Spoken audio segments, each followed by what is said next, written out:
Hi friends, welcome to 100 days walking challenge. 10 kilometres అయినా 10,000 steps అయినా చూస్తున్నారు కదా. ఈ రోజు అయితే డే 35 అనమాట. ఈ రోజు అయితే మనమైతే 18,000 స్టెప్స్ అయితే తిరిగినాం, 11 కిలోమీటర్స్ అయితే తిరిగినాం. డే 5 అనమాట. డైలీ ఏదో ఒక కొత్త విషయం అయితే తెలుసుకోవడానికి అయితే ట్రై చేద్దాం.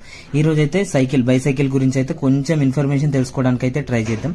ఫస్ట్ బైసైకిల్ వచ్చేసి 1870ల ఏ 2 వీల్డ్ అంటే చెక్క ఉంటాయి కదా, చెక్కతోని తయారు చేసిరనమాట. ఆ సైకిల్ కి no pedals, wooden frame with no pedals, German inventor Karl von Drais. అంటే మనం ఇట్లా దుబ్బుకుంటూ పోయే సైకిల్ అనమాట అది. Riders pushed their feet against the ground to move forward. మనం ఇట్లా దుబ్బుకుంటూ పోతే అవి పోతాయి అనమాట. దాని తర్వాత ఇంకో సైంటిస్ట్ వచ్చేసి 1860ల పెడల్స్ కనిపెట్టిన, ముంగల్ టైర్ కి పెడల్స్ పెట్టిన అనమాట. దాని తర్వాత 1870లో వచ్చేసి very large front wheel and a smaller rear wheel. అంటే ఫ్రంట్ వీల్ ఇంత పెద్దగా మన కాళ్ళు అందకుండా తయారు చేసిండు ఆయన. వెనకాల టైర్ ఏమో చిన్నగా తయారు చేసిండు అనమాట. అది డేంజరస్ అని చెప్పి అది కూడా రిజెక్ట్ అయిపోయింది. తర్వాత మనకు సేఫ్టీ బైసైకిల్ ఎప్పుడంటే 1885ల ఇలా John Kemp Starley invented the safety bicycle.